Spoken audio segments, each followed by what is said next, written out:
الصلاة والسلام عليك يا سيدي يا رسول الله وعلى آلك وأصحابك يا سيدي يا حبيب الله بلغ العلا بكماله كشف الدجى بجماله حسنت جميع خصاله صلوا علیہ وآلہ۔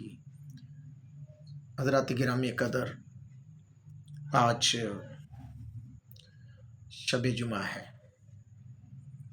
اور سفر کا بابرکت مہینہ، کل جمعۃ المبارک بلکہ نصف شب ہو چکی ہے۔ میں آغاز کر رہا ہوں احادیث کی اہمیت اور احادیث کا مقام، اس حوالے سے روزانہ کی بنیاد پر چند چیزیں آپ کے سامنے ڈسکشن کرنا۔ آج جو میں چیز بیان کرنے جا رہا ہوں وہ تدوین حدیث کب سے سٹارٹ ہوا، احادیث کا مجموعہ ذخیرہ کب سٹارٹ ہوا۔ عام طور پر منکرین حدیث جو ہیں وہ کہتے ہوئے سنائی دیتے ہیں کہ حدیث کی تدوین، احادیث کی ترتیب اور مرتب کرنا رسول اللہ صلی اللہ علیہ وسلم کے 250 سال بعد کی گئی، اس لیے کتب حدیث قابل اعتبار نہیں، یہ کچھ لوگ کہتے ہیں۔ لیکن ان کا یہ قول سخت مغالطہ آفرینی پر مبنی ہے، اس میں کوئی شک نہیں، کیونکہ احادیث رسول کی حفاظت اور کتابت کے سلسلے میں عہد رسالت مآب صلی اللہ علیہ وآلہ وسلم سے لے کر اتباع تبع تابعین تک پورے تسلسل اور تواتر سے ہوتا رہا۔ 250 سال کے اس طویل عرصے کے کسی وقفے میں بھی اس کام کا انقطاع نہیں ہوا، کسی وقت بھی یہ کام نہیں رکا۔ حضور سید عالم صلی اللہ علیہ وآلہ وسلم کے زمانہ مبارکہ میں متعدد صحابہ اکرام نے حدیث کو قلم بند کرنا شروع کر دیا تھا۔ امام بخاری اپنی صحیح روایت میں بیان کرتے ہیں کہ فتح مکہ کے موقع پر رسول اللہ صلی اللہ علیہ وآلہ وسلم نے طویل خطبہ دیا۔ یمن کے ایک شخص ابو شاہ نے آ کر عرض کی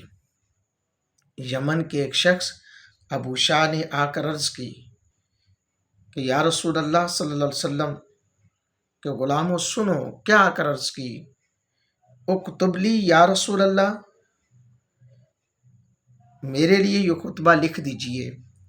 آپ نے حکم دیا اکتبوا لی ابی فلاں، اس شخص کے لیے خطبہ لکھ دو۔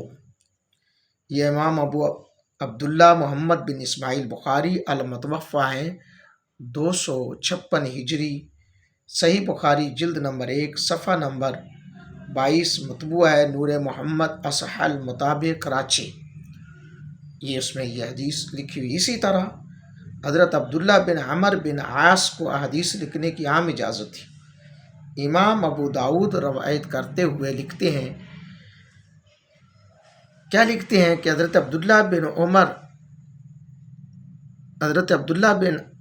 عمر رضی اللہ تعالیٰ عنہ بیان کرتے ہیں کہ میں یاد کرنے کے خیال سے رسول اللہ صلی اللہ علیہ وسلم سے سن کر ہر بات لکھ لیتا تھا۔ بعض لوگوں نے مجھے منع کیا اور کہا تم رسول اللہ صلی اللہ علیہ وآلہ وسلم سے سن کر ہر بات لکھ لیتے ہو، حالانکہ رسول اللہ صلی اللہ علیہ وآلہ وسلم بھی ایک بشر ہے، آپ کبھی خوش ہوتے ہیں کبھی ناراض۔ یہ سن کر میں نے لکھنا چھوڑ دیا۔ جب رسول اللہ صلی اللہ علیہ وآلہ وسلم سے میں نے اس واقعے کا ذکر کیا تو آپ نے اپنی انگلی سے اپنے منہ کی طرف اشارہ کر کے فرمایا لکھا کرو، قسم ہے اس ذات کی جس کے قبضہ قدرت میں میری جان ہے، اس منہ سے حق کے سوا اور کچھ نہیں نکلتا۔ پتہ چلا کہ دور مصطفیٰ میں احادیث کی تدوین ہو رہی تھی، لکھی جا رہی تھی۔ حضرات محترم، حضرت ابو ہریرہ رضی اللہ تعالیٰ عنہ نے بھی حضرت عبداللہ بن عمر بن عاص رضی اللہ تعالیٰ عنہما کی احادیث لکھنے کا تذکرہ کیا ہے۔ فرماتے ہیں صحابہ میں مجھ سے زیادہ کسی کے پاس رسول اللہ صلی اللہ علیہ وسلم کی حدیث محفوظ نہ تھیں سوائے عبداللہ بن عمر رضی اللہ تعالیٰ عنہ کے، کیونکہ وہ حدیث لکھتے تھے اور میں نہیں لکھتا تھا۔ یہ بات آپ کے سامنے پتہ چلا۔ منکرین احادیث جو واویلا مچاتے ہیں کہ یہ احادیث جو ہیں 250 سال بعد لکھی گئیں، لہٰذا ان کی کوئی ویلیو نہیں ہے، ان سے میرا یہ سوال ہے، خطبہ حجۃ الوداع لکھنے کے لیے سرکار نے کیوں حکم دیا؟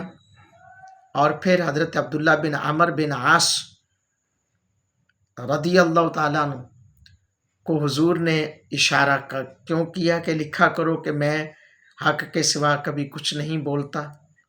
پھر حضرت ابو ہریرہ رضی اللہ تعالیٰ عنہ خود لکھتے ہیں، فرماتے ہیں کہ میں حدیثیں نہیں لکھتا تھا، لیکن عمر بن عاص رضی اللہ تعالیٰ عنہ یہ حدیث لکھا کرتے، عبداللہ بن عمر بن عاص یہ حدیث کو لکھا کرتے تھے۔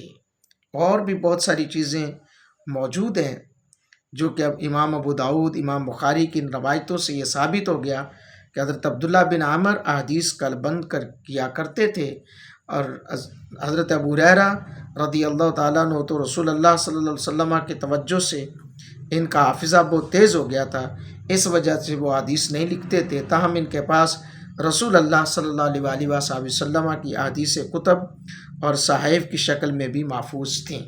چنانچہ حضرت عمر بن امیہ بیان کرتے ہیں کہ حضرت ابو ہریرہ رضی اللہ تعالیٰ عنہ کے سامنے ایک حدیث پر گفتگو ہوئی تو وہ میرا ہاتھ پکڑ کر اپنے گھر لے گئے اور ہمیں احادیث کی کتابیں دکھائیں اور کہا، دیکھو وہ حدیث میرے پاس لکھی ہوئی ہے، دیکھو وہ حدیث میرے پاس لکھی ہوئی ہے۔ اس سے معلوم ہوا کہ حضرت ابو ہریرہ رضی اللہ تعالیٰ عنہ کے پاس ان کی تمام مرویات لکھی ہوئی محفوظ تھیں۔ حافظ ابن حجر عسقلانی رحمۃ اللہ تعالیٰ علیہ فرماتے ہیں، حضرت ابو ہریرہ ابتدائے زمانہ رسالت میں حدیث نہیں لکھتے تھے، رسول اللہ صلی اللہ علیہ وسلم کے وصال کے بعد انہوں نے احادیث کو لکھ لیا، اسی زمانے سے وہ کسی اور شخص سے ان احادیث کو لکھواتے رہے ہوں گے۔ اللہ اکبر! یہ پتہ چل گیا کہ حدیث کی تدوین 250 سال بعد نہیں ہوئی، لہٰذا منکرین حدیث ہوش کے ناخن لیں۔ اگلی ویڈیو میں آپ کو انشاءاللہ اس سے اور زیادہ دلچسپ معلومات دینے جاؤں گا، تو لہٰذا جڑے رہیے، اس آئی ڈی کا حصہ بنیں اور چینل کو سبسکرائب کریں، فالو کریں، کمنٹس میں اپنی رائے کا اظہار کریں۔ کوئی بھی سوال آپ کرنا چاہتے ہیں کمنٹس میں آپ سوال کر سکتے ہیں، ہم آپ کے سوال کے جواب دینے کے لیے تیار ہیں۔ اللہم ربنا تقبل منا انک انت السمیع العلیم وتب علینا انک انت التواب الرحیم۔